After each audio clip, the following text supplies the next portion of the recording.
All right, we're here in Laguna Hills, California at Sub Fighter BJJ with head instructor Russ Miura. Come on in.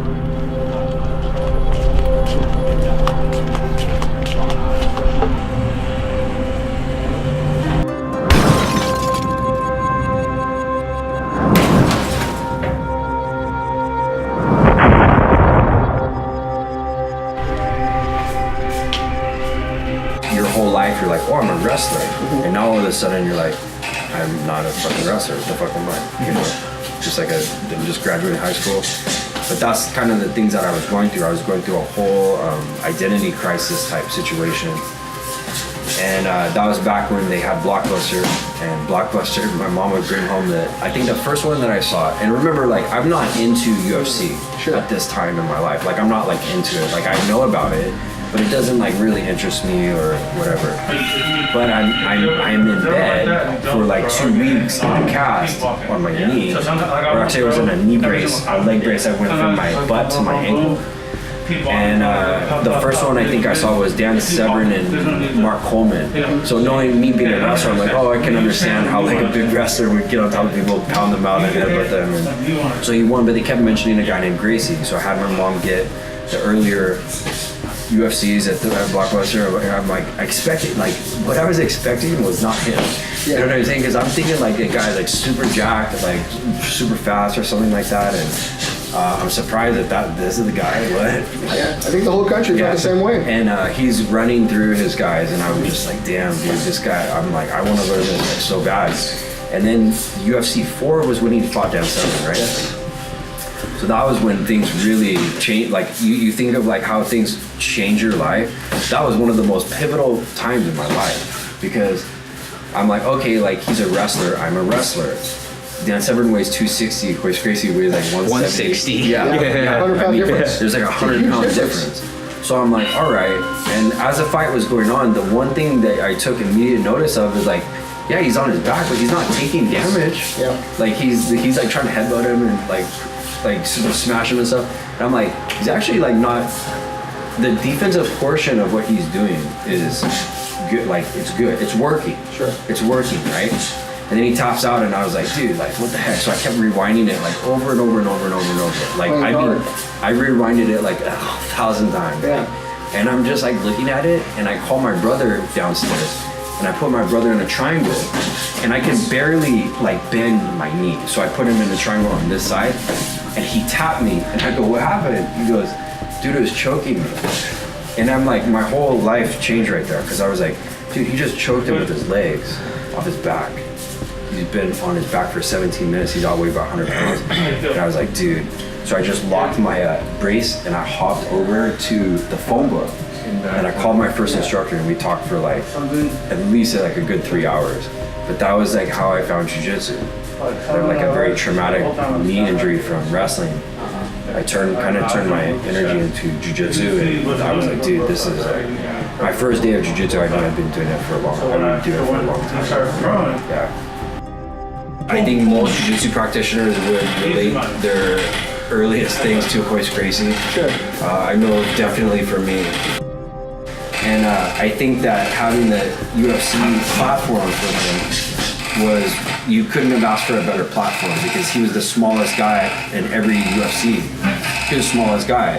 And, you know, like he's not an athlete. It seemed like he didn't have much fear in the back of his head, because he knows how to close his distance, establish a takedown, and then gain positional control and finish, which is really what jiu-jitsu is about.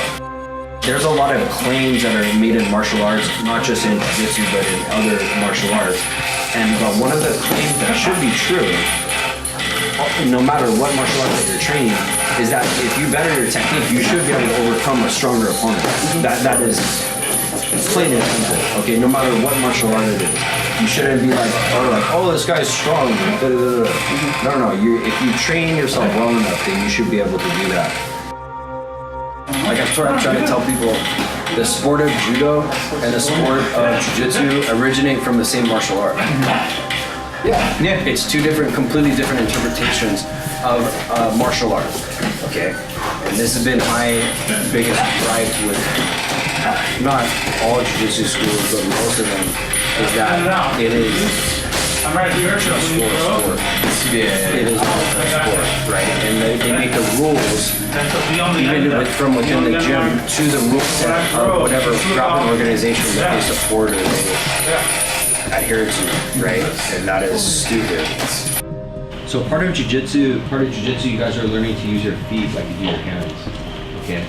And it's like your hands can either make a grip, so like if it's like this, it's used to pull. You can also use a frame to push, like to push myself away, okay? And your feet are the exact same.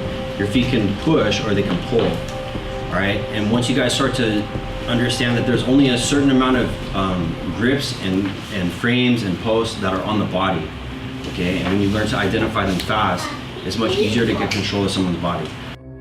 In the last 5 years, there's a big difference between teaching a martial art and teaching a sport. It's a huge difference, and unfortunately, most people can't see the difference.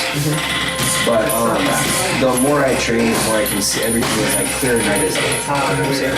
They will. There's a lot of schools that will just teach things according to how a grappling organization is structured. Spin, release, spin. Okay, so I'm using my hamstring to curl. It's like I'm going like this. You see? You guys see what I'm doing? Okay, here. See?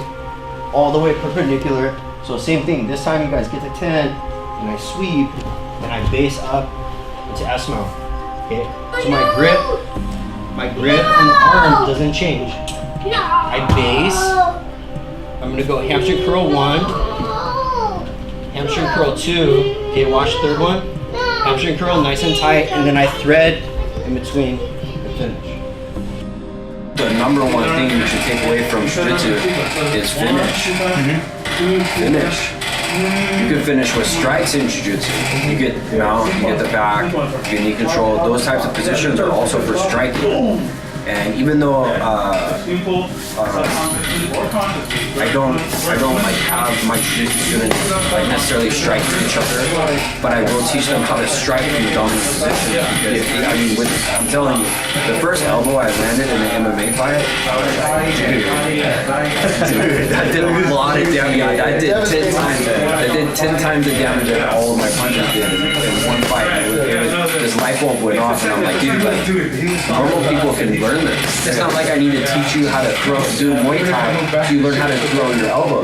It's the positioning of jiu-jitsu that makes it so valuable, right? The sweet science of boxing is you get to a position where you can hit the guy and they can't hit you. Well, that's also jiu-jitsu. So I do sections of jiu-jitsu. What I teach is how to finish with striking. And it's nothing like crazy, but I mean, it's important. It's as important as teaching takedowns, right? Because this is something I know. I'm not going to hold back something that I know just so that I feel like I fit in with the rest of the other jiu-jitsu teachers. I don't care about that. Like my background is unique, and I'm going to teach them everything that I feel is valuable. All right, we're here with Patrick Kelly at Sub Fighter BJJ. Patrick, how you doing today? Doing good. Good to have you, brother. You. Patrick was on the same King of the Cage card as my good friend here, Miguel. And he's got a fight coming up December 3rd. Yes, sir. Against Jason Ellis. Jason Ellis. Yeah. Nice. So how long has your training been so far?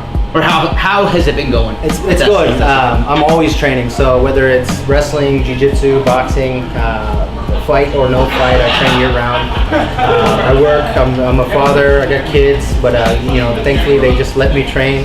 My wife's a bodybuilder, so if she trains, I train. Yeah. Nice, it works out. Yeah. Cool. Right on. When's your fight? What's the date on that? December 3rd. It's a Sunday at the Citizens Bank Arena in Ontario. It's actually a big card. A lot of good fighters. A couple of other teammates are fighting. Juan Archuleta is fighting as well. Okay. It's a big card. So I mean, if you guys can make it, you're in the area, get out there, support your local fighters. Nice. Have you fought ever after the last time I think you and I met? So okay. we fought in October, then I fought I believe the following December at the Citizens Bank Arena in Ontario. So I think this is the same card coming up. So I fought on the last card that was there in December. Okay, so you've been staying pretty active then. Yeah. A little bit, yeah. For sure. Two a year. Yeah. And that's cool, yeah. No, but I'm excited that my opponent's got a big name. you know, he's famous for other things outside of MMA, but you know, I definitely respect his MMA fighting as well. His stand-up, his ground game. You know, the guy trains. He's been around. Yeah. His first professional fight was in you know, I believe 9 years ago. So I mean, I'm sure he's been training since then. Yeah. But no, I'm excited. You know, I know the guy wants to stand up and bang, and I'm happy to deliver. You know. Yeah, right on. Okay, cool. So how long have you been here at Sub Fighter? So I just moved down from Corona, from another gym up in Corona, Sequence under John Munoz. I relocated. I'm getting another house down in South County, and so this was one of the gyms that I looked at when I was looking for new gyms. And you know, Russ is brilliant. I feel like when he shows moves, we're thinking the same things, and so I feel comfortable here. And then this is my new home. Nice. You mentioned you come from that wrestling background. Yeah. So I wrestled in high school and college. Took a break in between. I was in the Marine Corps for 10 years, and then you know, you horseplay, but I wouldn't say any formal jiu-jitsu or wrestling since then. And so I train Wednesdays under Mark Munoz at Kings as well. So that I would say that's one of my grappling coaches right now. Nice. Wow. Very good, man. Well, I'm glad to hear it, and thank you for spending time with us. No man. worries. Much Best of appreciated. luck. Hey, thank you. Fight. Look forward to seeing you again, brother. Definitely. Patrick Yeah, Kelly. for sure. Patrick Kelly, check him out. Thanks, guys. Cage.